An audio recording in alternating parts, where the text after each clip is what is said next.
भारत ने वैश्विक तनाव के बीच ऊर्जा सुरक्षा को लेकर एक बड़ा कदम उठाया। अमेरिका और ईरान के बीच जारी संघर्ष का असर अब सीधे तेल बाजार पर दिखने लगा है और इसी बीच अब भारत तेजी से रूसी कच्चा तेल खरीदकर अपनी स्थिति को मजबूत कर रहा है। हालात ऐसे हैं कि सिर्फ 7 दिनों में भारत ने करीब 3 करोड़ बैरल रूसी तेल खरीद लिया है।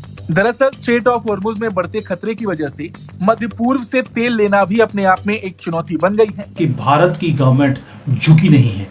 हमने अपना जो तेल है जो रशिया से खरीद रहे थे उसको इंक्रीज कर दिया है, डिक्रीज नहीं किया है। पेट्रोल का बम लोगों पर गिरा दिया गया। पाकिस्तान के अंदर पेट्रोल का ऐसा बम चला कि लोग चिल्ला उठे, बिलबिला उठे, आवाम बिलबिला उठी और आवाम ने ये शिकवा करना शुरू कर दिया। हमने देखा सोशल मीडिया पे कि भाई साहब हमसाया मुल्क जिसको आप दुश्मन मुल्क कहते हैं वहां पर तो कोई भी पेट्रोल में की प्राइस में इंक्रीज नहीं किया गया, तो आप लोग क्यों पेट्रोल की इतनी ज्यादा प्राइस जो है बढ़ा रहे हैं? रूस ने हमें सस्ता तेल बेचा है खुसूसी रियायत के साथ, ये हमें बताया गया, लेकिन अब रूस का मौकिफ सामने आया है। उनका क्या कहना है? पाकिस्तान को तेल की खरीदारी में कोई खुसूसी रियायत नहीं दी रूस। जी हाँ जी, रूस ये कहता है कि पाकिस्तान को कोई खुसूसी रियायत नहीं दी गई। ये मैं आपको पढ़ के भी सुना देता हूं। रूस ने कहा है कि उसने पाकिस्तान को तेल बरामद करना शुरू कर दिया और उसकी मद में चीनी करेंसी को बतौर अदायगी कबूल करने पर रजामंदी जाहिर की। अलबत्ता तेल की खरीदारी पर पाकिस्तान को कोई खुसूसी रियायत नहीं दी गई। वोटेक्सा लिमिटेड के डेटा के अनुसार कम से कम 7 टैंकर ऐसे जिन्होंने अपनी दिशा बदल ली है और अब चीन की बजाय भारत की ओर बढ़ रहे हैं। ये साफ संकेत है कि भारत ने तेजी से अपनी रणनीति बदली और मौके का फायदा उठाया। भारत के बड़े रिफाइनर इस समय रूसी तेल की खरीद में जुटे हैं। मध्य पूर्व से सप्लाई में चुनौती के चलते रूसी तेल एक बार फिर प्रमुख विकल्प बनकर उभरा है और यही वजह है कि भारत ने महज एक हफ्ते में 30 मिलियन बैरल यानी कि 3 करोड़ बैरल तेल खरीद लिया। और हमने जो हमारे ऑफिशियल्स हैं उन्होंने ऑफिशियली बोला है इंडियन ऑयल रिफाइनरीज आज भी रशियन ऑयल खरीद रही हैं और पहले से ज्यादा खरीद रही हैं। हम के 55 रुपीज 55 रुपए देखें, मतलब 55 रुपए इतने ज्यादा 55 रुपीज है कि मेरी आवाज भी जो है वो अटक गई है। 55 रुपए पर litre, 55 rupees per litre increase किया गया जब पेट्रोल की प्राइस में। तो जय हिंद दोस्तों ऑयल क्राइसिस पूरी दुनिया में बनी हुई है, कम होने का नाम नहीं ले रही। ईरान और इजराइल का युद्ध का जब बंद होने का नाम नहीं ले रहा तो ऑयल क्राइसिस कैसे बंद हो सकता? ऐसे में रूस के हवाले से ये खबरें आ रही थी कि भाई रूस ऑयल तो दे रहा है भारत को पर बहुत महंगा देगा। अब महंगा दे रहा है तो भारत कैसे लेगा? लेकिन बातचीत भारत और रूस के बीच हो गई। कल जो रूस के एनवॉय हैं भारत में, उन्होंने भी एक प्रेस कॉन्फ्रेंस की थी। उन्होंने यही इशारा दे दिया था कि भारत और रूस की दोस्ती और मजबूत होगी इस वॉर से और हम जो है हर संभव मदद जो है अब कैसे करेंगे वो खबर आ चुकी है। वो खबर ये है कि 7 दिन में भारत ने 3 करोड़ बैरल मंगा लिया है ऑयल। भारत ने इधर देखिए थोड़ा सा अपने मार्केट में महंगा भी किया, रूस से ऑयल भी मंगा लिया सो दैट कि एक लॉन्ग टर्म के लिए जो ऑयल सप्लाई है भारत का वो डिस्टर्ब ना हो। इस वजह से ये सोच के भारत ने किया। और अगर आप देखें वॉर की वजह से सबसे कम अगर अमेरिका के अलावा कहीं ऑयल में बढ़ोतरी हुई है तो वो भारत है। तो 7 दिन के अंदर 30 करोड़ बैरल तेल जो है ये मजाक बात नहीं होता, भारत ने खरीद लिया। ये जो तेल के टैंकर थे पहले चीन की ओर जा रहे थे, अपना रास्ता बदल के इन्होंने भारत के बंदरगाह का रुख किया। ठीक है, उदाहरण के लिए अगर बताऊं तो एक वाटोटन टैंकर ने चीन के बजाय न्यू मंगलोर पोर्ट का रुख किया। ठीक है, अच्छा इसका चीन का और भारत का क्या मतलब रिलेशन है कि चीन जा रहा था तो भारत क्यों आ गया? ये ऐसा इसलिए है कि ये चकमा देने के लिए, चकमा इन द सेंस कि तमाम देशों को लगे कि ये रूस जो है चाइना को भेज रहा है और चाइना होते होते ये अचानक से भारत में आ गया। ठीक है, जब शुरू हुआ था तो आपको पता है इसमें भारत थोड़ा सा स्मार्टली खेल गया कि जब शुरू हुआ था तो अमेरिका ने भारत को छूट नहीं दी थी, तभी ये ऑयल टैंकर आ रहा था। ये इसने हिंट दिया था कि ये चाइना जाएगा, लेकिन जैसे ही भारत को छूट मिली अमेरिका की तरफ से, भारत ने फटाक से इसको अपनी तरफ डाइवर्स कर लिया।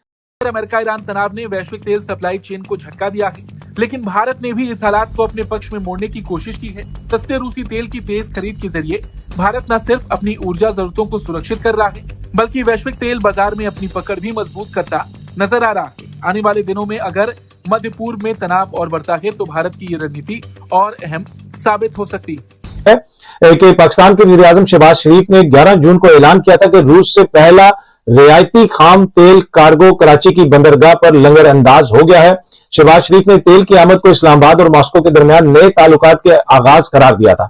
ठीक है, जो रूसी खाम तेल की कीमत है उसके हवाले से जो रूस का अपना सरकारी मीडिया है उनसे बात करते हुए रूसी जो वजीर हैं उनका ये कहना था कि पाकिस्तान को तेल की तरसील शुरू हो गई है, इसके लिए कोई खास रियायत नहीं है, बल्कि वैसे ही है जैसे दीगर खरीदारों के लिए, तो कोई खुसूसी रियायत नहीं दी गई। अब पता नहीं पाकिस्तान को कौन सा खुसूसी रेट दिया गया। आपको याद होगा कि इस हवाले से मुसद्दिक मलिक साहब ने भी ये कहा था कि जो हमारा मुआहिदा है रूस के साथ, जिस मुआहिदे के तहत हम ये तेल खरीद रहे हैं वो सीक्रेट है, वो जनाब उसको हम पब्लिक नहीं कर सकते, वो टर्म्स जो हैं वो हम पब्लिक नहीं कर सकते, तो हमें नहीं पता कि क्या एग्जैक्ट कीमत है, किस कीमत पे खरीदा गया, ये मार्केट से कितना सस्ता है, ये तमाम तर तफसीलात सामने आना जरूरी है। और वॉइस ऑफ अमेरिका ने तो शहबाज शरीफ साहब की वो ट्वीट भी शेयर की हुई है। रशिया से पाकिस्तान ऑयल आया, बहुत खबर थी कि जब ऑयल आएगा तो पाकिस्तानी पब्लिक को सहूलत दी जाएगी, ऑयल की कीमतों में कमी होगी ना, तो कीमतों में कमी हुई। उल्टा रशिया के मिनिस्टर की तरफ से स्टेटमेंट आई कि जो पाकिस्तान को ऑयल दिया गया है उसमें कोई स्पेशल डिस्काउंट नहीं दिया गया। इसी पर पाकिस्तानी पब्लिक से बात करेंगे कि उस टाइम पे जब दूसरे कंट्रीज, खासतौर पर इंडिया ने रशिया से ऑयल लिया, जब नया नया रशिया यूक्रेन का मसला स्टार्ट हुआ था, क्या उस टाइम अगर हम ऑयल लेते तो हमें डिस्काउंट रेट पे मिलता, हमें उसका फायदा होता बजाय आज ऑयल लेने के। सेकेंडली ये बात करेंगे कि जो रशिया से ऑयल आया है, क्या उस ऑयल को रिफाइन करने के लिए पाकिस्तान में रिफाइनरीज मौजूद हैं या नहीं? उन्होंने ऑफिशियल बयान दे दिया कि हमने कोई सस्ता नहीं दिया, ये सब प्रोपेगेंडा है, इलेक्शन आ रहे हैं, सब कुछ पता है, लोगों को सारी चीजों को पता है, आप किसी को बेवकूफ नहीं बना सकते। ठीक हो गया। तो ये साथ है, अगर ये मैं एक बात ये है कि ये साथ ही हमारे ईरान है, कोई दूर नहीं है, वहां से तेल सस्ता पड़ेगा, बड़े आराम से वहां से ले सकते हैं, लेकिन वहां से नहीं लेना हमने, हमारा अक्ल नाराज हो जाएगा। नहीं, वो तो इस्लामिक कंट्री है, जो मतलब हमें बताया जाता है कि इस्लामिक कंट्री सारे यूनाइटेड हैं, OIC में सबका ग्रुप है, ये वो है, तो हम उनके साथ क्यों नहीं ट्रेड कर रहे? वैसे ट्रेड हर एक के साथ करनी चाहिए, लेकिन उनके साथ क्यों नहीं कर रहे? वो इसलिए नहीं कर रहे कि अक्ल नाराज हो जाएगा हमारा। आका मतलब अमेरिका और कौन? अमेरिका तो एक तरफ हम अमेरिका को दुश्मन कहते हैं, दूसरी तरफ अमेरिका सर को एड भी तो वहीं से ही आती है ना, जो हमारे ऊपर बैठे हैं, जो मुसल्लत हुए हैं, उनको एड भी वहां से आती है। अच्छा, तो सबको पता है, आप किसी को बेवकूफ नहीं बना सकते। ईरान से इंडिया भी ले रहा था, कितने देर लिया, प्रेशर भी था, लेकिन लीडरशिप है वहाँ की, वहाँ इंटरफेरेंस नहीं है, वहाँ फैसले वहाँ जमहूरियत के हिसाब से पार्लियामेंट के अंदर होते हैं। तो ईरान से चाइना भी ले रहा था, उनके ऊपर भी कोई अभी भी इवन ले रहा है, चाइना तो अभी भी ईरान से ऑयल ले रहा है। लेट्स सपोज रशियन ऑयल की बात करते हैं, क्या पाकिस्तान में उस लेवल की रिफाइनरीज हैं, उस लेवल की टेक्नोलॉजी मशीनरी है कि वो रशियन ऑयल को रिफाइन कर सकें? उसे कुछ भी नहीं है। तो फिर ये सब ड्रामा है। हमने लिया ऑलमोस्ट 64-65 रुपीज डॉलर के हिसाब से हमने जो ये लिया है, लेकिन इसके ऊपर हमने रिफाइन करवाना, ये तो फिर हमें उसी कॉस्ट पे पड़ गया। और पहले ही कौमी खजाने में कुछ नहीं, रिफाइन कार से कराना है, ये एक टोपी ड्रामा खेला गया जी, ये होगा फलान होगा, आगे तो आपको पता लगे। रशिया सामने आया है और रशिया ने अनाउंस कर दिया है कि वो पाकिस्तान की मदद करेगा। हैं जी, दिस इज अनबिलीवेबल। रशिया मतलब कितने रशिया थे, कितने पाकिस्तान, लेकिन जो कंट्री आगे आया पाकिस्तान को हेल्प करने के लिए वो रशिया था। रशिया ने कहा कि कोई ऐसी गल ही नहीं पाए, क्यों जी गल्ला कर दो।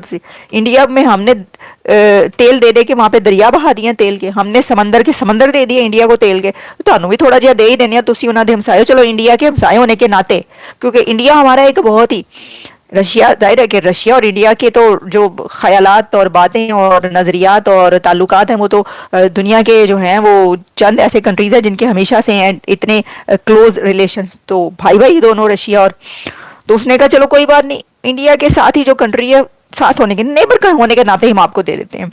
अच्छा, ये तो हम कह रहे हैं मज़राहे मजाक, बात सुने। पाकिस्तान ने बहुत बार कोशिश की है, जिस तरह आपको याद होगा कि कुछ साल पहले जो है ये इमरान खान के दौर में, जब इमरान खान प्राइम मिनिस्टर थे तो वो रशिया गए थे अपने डेलीगेशन के साथ, और उस पे जो है वो फिर कहा गया कि वो वाला टाइम अब ये है कि जब एक जिहाद लड़ा गया था रशिया के खिलाफ, उसको USSR के खिलाफ उसको तोड़ा छोड़ा गया, टूट फुट गया, फिर उसके बाद से लेकर अब जो है वो रिलेशंस दोबारा से जो है वो जोड़ने की कोशिश की जा रही है कि चलो नॉर्मल तो हो जाए। तो फिर उसके बाद उन्होंने एक दो शिपमेंट आई भी थी, पाकिस्तान ने मंगवाया था तेल, लेकिन उन्होंने कहा जी पायना थे है ही नहीं, असी कितने साफ करिए, साफ करने के लिए जो है ये इसको फूक मार के तो साफ नहीं करना ना तेल है तेल साफ करने का एक तरीका होता है। तो उन्होंने कहा जी ये तो काम ही नहीं हमारा सही बना, हमने तो भारत की नकल में जो है भारत की कॉपी करते करते हमने कहा असी भी मंगवाना है सस्ता तेल, हमने भी ले लिया, लेकिन वो वहां पे रिफाइनरीज लगी हुई हैं तो असी कितने साफ करिए। तो जी अब हुआ ये, चलें ये दास्तानें तो पुरानी है, हुआ ये है कि रशिया सामने आया और वो 7,73,000 बैरल ऑयल पाकिस्तान भेज रहा है। वो कह रहा है ना हाथ के हाथ दस्ती के दस्ती तुसी पढ़ो तो पैसे दवो, तो पैसे तुसी कितों देने ने, मैनू दसो पैसा आप कहाँ से देंगे भाई साहब, पैसा तो हैगा नहीं। IMF की टीम जो है पाकिस्तान गई हुई है, उन्होंने जो है कीमतें बढ़ा, उन्होंने कहा कि कितने बैठे हो कीमतें चुको, लेकिन उनके अलावा भी क्या कीमतें नहीं बढ़ती हैं। तो बात यह है कि सऊदी अरब जो है वो उसने तो देता ही है वो तेल, साथ में जो है वो ईरान से, पता नहीं पाकिस्तान लेता ही होगा, मुझे नहीं पता। ईरान चाइना को तेल देता है। एक और खबर मैं आपको बताऊं, अब इजराइल ने हिट किया है ईरान की रिफाइनरीज को। इजराइल ने latest development in latest strikes, Israel hit Iran oil infrastructure, oil depot, और ईरान के ऑयल डिपोज में इस वक्त आग भड़क रही है जो कि आसमान तक जा रही है। ये वही एक तस्वीर नजर आ रही है जिस वक्त इराक पर अटैक हुआ था, तो इराक के कुओं में जब आग लगी थी तो वो कुएं जो भलभल भलभल भरभर जल रहे थे, उनकी आग और धुआं जो है वो आसमान तक पहुंच रहा था, और एक एक कुआं कई कई साल तक उसमें आग लगी रही। अब वही हाल ईरान का हो रहा है, और ईरान के अंदर कुओं में आग लग चुकी है। वहां के जो रिफाइनरीज है ऑयल की, जितने भी डिपो हैं